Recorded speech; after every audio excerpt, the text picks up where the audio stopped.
Well, good afternoon. Thank you all for being here.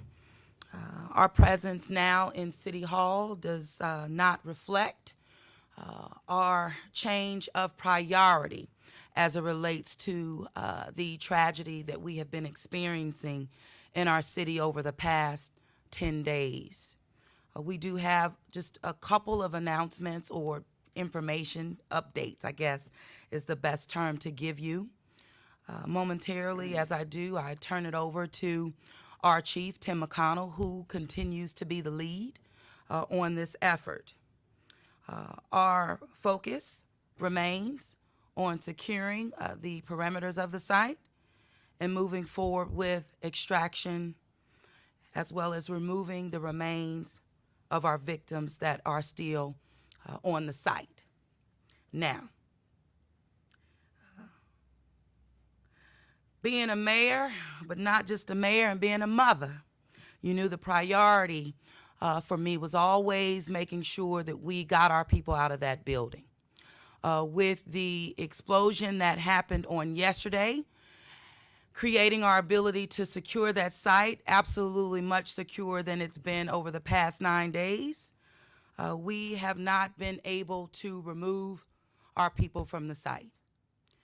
That continues to be our top priority as we move forward. We have been in constant communications, of course, with the families. And I am making a public apology that I was not available this morning with our police chief, with our fire chief, with Dr. Vegno, as well as Dr. Nichols, when they spoke to the families early this morning. But I will absolutely remain in contact, of course. But I just needed to make that public apology for being absent this morning, because this has remained and continues to just remain a top priority for me as the mayor of the city. The chief will talk about next steps, and I'll allow you to do that now. Thank you, Chief. Thank you, Madam You've Mayor. been remarkable. Thank you. I'll recap a little bit about yesterday. So I want to emphasize that it could not have gone any better. It went as planned. You see the street on Rampart is now clear of what did fall there. The heaviest pieces wound up in the building. So we were very, very happy with what we had. It happened without any further loss of life and without any injuries. So we're very happy about the way it went. You see how much safer, example of how much safer it is emphasized by, you see how much smaller the perimeter became once we were able to do that. We anticipate having Basin and Elk open fully by tonight. So, we still have a lot of work to do. The building is still very, very unstable, and you'll start to see steps taken to get the recovery done. So now it's not perfectly safe, but it's much safer for the first responders to be able to work in there, and it's going to take some heavy equipment coming back in, and you'll start to see that hopefully over the next couple of days. You'll start to see a fence go up, hopefully as early as tomorrow morning, going up around that perimeter, once again to keep people out, to keep sightseers out, and to allow us to be able to do our work in a safer manner. And we ask once again that the people around please respect what's going on there, because it's a difficult situation. And you can say I'm wonderful, but it's really It's a team. it's been a team, Yeah. and I want to thank all the first responders and all of the contractors that have worked with us and this team and everybody's staff. So thank you. Yeah, thank you, Chief. And before we take questions, just thanking all of our residents who live in the area who have just been very patient, with us. We appreciate that, as well as our business owners as well. We have had a couple that have not been so patient, and in my opinion, even crossed the line of being downright disrespectful. But we are a city that respects her people, and we love one another. And this administration will always make sure that that is paramount, and it is demonstrated by our actions every step of the way. So with that, we'll take questions. Fox 8. Why haven't we been successful in the recovery efforts to this point? You want to speak to Yeah. that? I So can follow up. once again, we talked about one of the first victims we found. The first victim we found was on the 11th floor. The building was 18 stories, so it's 7 floors are on this poor individual, and they're collapsed on him, and there's just no getting in there safely. They're still collapsed, and the goal is to pick that off of there very carefully, piece by piece, from the top down, because we can't have anything fall on the first responders who are there doing it. We haven't lost another life, and we got to keep it that way. It's safety first, and it's kind of obvious with all the collapse and knowing that those Exactly. people are in those collapses that it can't be done safely. Absolutely. And what I will add to that is not going into any further details about it, because we're practicing reverence every step of the way. And we've had to share information with families that I will not repeat publicly, ma'am. So with that, we're going to remove remains as safely as possible, ensuring that we recover our people so they can be turned over to their families. And we will not go into detail by detail in regards to how that happens, but just know that it will be with dignity, it will be with respect, and public safety will be the top priority while we remove our people. Next question. WWL. Has the weather affected any of the removal of the cranes today? No, the weather's been, we shut down what we were doing, just during the weather, and we had that, that real bad spell came through in the afternoon, and when we go back to work, I guess you could say, it delayed us a little bit, but. And when should we start to see big work happening in terms of getting the crane off the side of the canal and also removing the other one out of the rampart? When are you going to see the tangible work happening? It's gonna take a minute to get some of the equipment in there and start doing it. I hate to put a timeline. We actually met with contractors and stuff this morning who are gonna be doing it, but we're getting some more plans together. But it'll, once again, time, safety is number one right now, not time. I hate to say that. Of course, we want to get them out as fast as we can, but making sure we do it safely, and it's a contractor that has to Sure. come in there and do it. But signs of that will, It's different. I guess that's the thing. It's a different contractor than who did the cranes. Took down the tower cranes. So they got to come in and get themselves mobilized and get stuff done. right, and signs of mobilization will begin with securing the parameters, okay?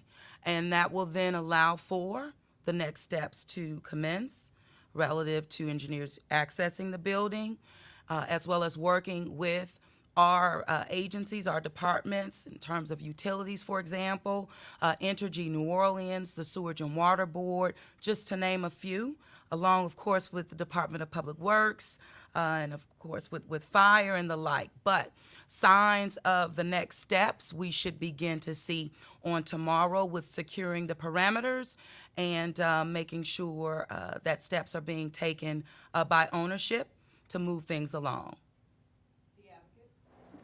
Have there been any engineering assessments done on the stability of the structures as a whole after yesterday's demolition, or on the, I don't know what the right word would be, but stability, whether the Yes. crane that's on the building is Yes, safe? they believe the crane. They were the first ones in the building. Well, the demolition folks, the explosives folks were first to make sure all their stuff did what it went off, right? So there weren't any explosives left. Then engineers were right behind them. Went through, looked at the building. They believe it to be no worse than it was before, except now we don't have the threat of the crane. It's still a very dangerous and unstable building. Is there any threat from the arm of the crane that's hanging No, off the the crane. side? We believe the crane is very, very stable. It will be probably the first thing you start to see come off. 2 cranes getting in there, one grabbing a section, cutting it, and it's going to be a, piece by piece. But we believe it's very, very stable. That was exactly how they intended for it to come down. On that, well, one part got hung up a little bit, but it's We want to be more in. at the bottom. We would like for it to have come down a little further, but once again, the goal was for that arm to catch the building like it did. That was exactly how they described it to us.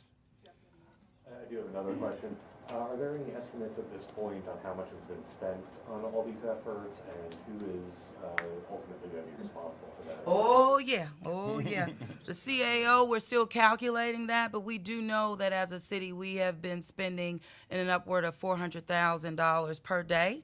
Of course, going into overtime mode, and more than that when you factor in the hit to our economy and to that of our businesses as well. But we are making sure that we're capturing all of our expenditures. We're utilizing the same systems that we have in place for if we were reporting to FEMA, for example. So we expect, to have all of this documentation in place, and we'll be forthcoming. Will that be something you'll be charging the developers with, or maybe? Yes. Oh, well, yeah, the responsible party, absolutely, yes. We are wanting to make sure that New Orleans receives her fair share based on this tragedy that has occurred in our city, and 3 people's lives have been lost. So making sure, every step of the way that the liability is with the responsible party, and that is not with the city of New Orleans. How many businesses today remain closed, and how long do you anticipate that evacuation zone staying closed? Still have over. Yeah, I don't have an exact count. I apologize. We're working to get them open. I think it's about a dozen. Yeah, I think so. About 12 businesses. We were able to get the people back into the apartments next to the Sanger this morning, and we're working to once again get the other ones as fast as we can. Waiting for some engineering data on just how.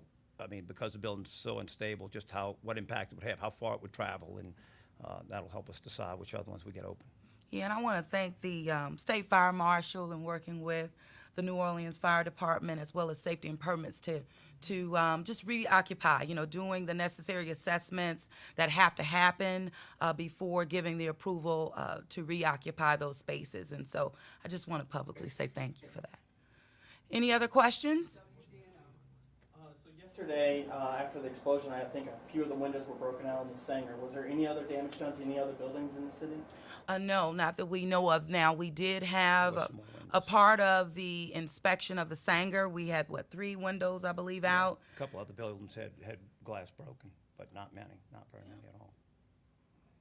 We mentioned 311.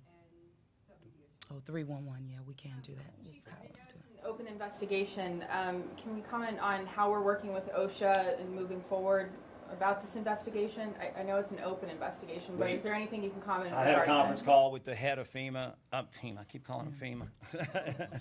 I had a conference call with the head of OSHA this morning. We're working very, very closely with them, and they've got blueprints. They're working with a city engineer that we have to determine exactly what components they need us to get for them. And so, yeah, we're working very, very closely with them, and they're on site every day, Absolutely. and will be for quite some time. Y'all mentioned some of the residents got back in by the Sanger. How many residents total in the area do you anticipate right now? How many out of their residences? It's close to 60, and we're working to get, So we're at 60 now? we're close to 60. Well, Dr. Vegno says we're closer to 60 at this point. Dr. Vegno, our director of the Department of Health for the City of New Orleans, has been the lead, in that area as it relates to our families and our people and touching them and getting them, the supportive services needed. Last question, WWL.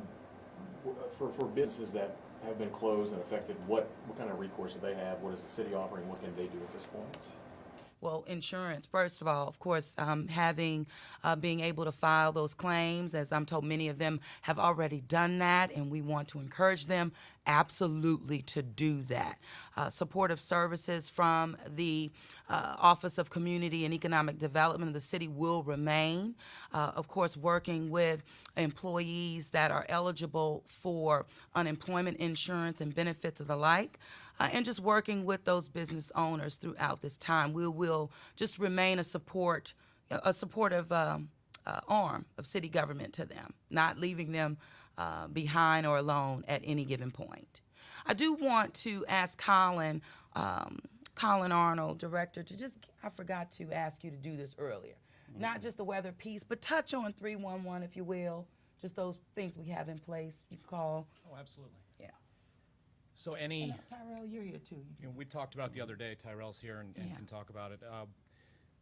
Anybody with any that was affected by this in any way, business or resident or visitor, obviously visitors probably leave at some point, unfortunately for us, but they can call 311 and we have customized scripts for every eventuality pretty much that can come out of this, and I would encourage that. I'd also say that, you know, this incident was not only a national event but an international event. We had over 2 million impressions on social media.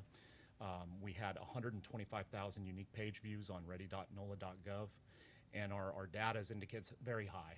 Our data is indicating that people were reading it as well, not just surfing. They were reading the information that we were putting out.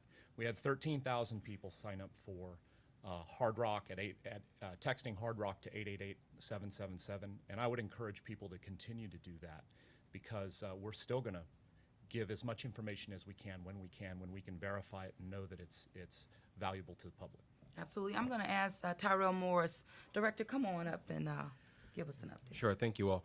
This morning we were released to the public in conjunction with the State Fire Marshal's Office and the Office of Safety and Permits. If you are a business owner and you are in the immediate evacuation or exclusion zone and the fire marshal needs to come and do a very light inspection for safety, dial 311. We are taking those requests right now. We are routing them immediately to the State Fire Marshal's Office in real time. So you can do that by calling us. You can visit our website and to submit those requests. And of course, things like moved vehicles, we have all that information from the city. So if you need to be reconnected with the vehicle that was moved, we have all that information. 311 is available 24 hours a day. It's not just during normal city government hours. We're available when we're ready. Thank you so much, Director Morris. Anything else to add from us? Chief, we're good? All right, that was our last question, and thank you all so much. We'll, continue to give you updates, and Bo will be reaching out.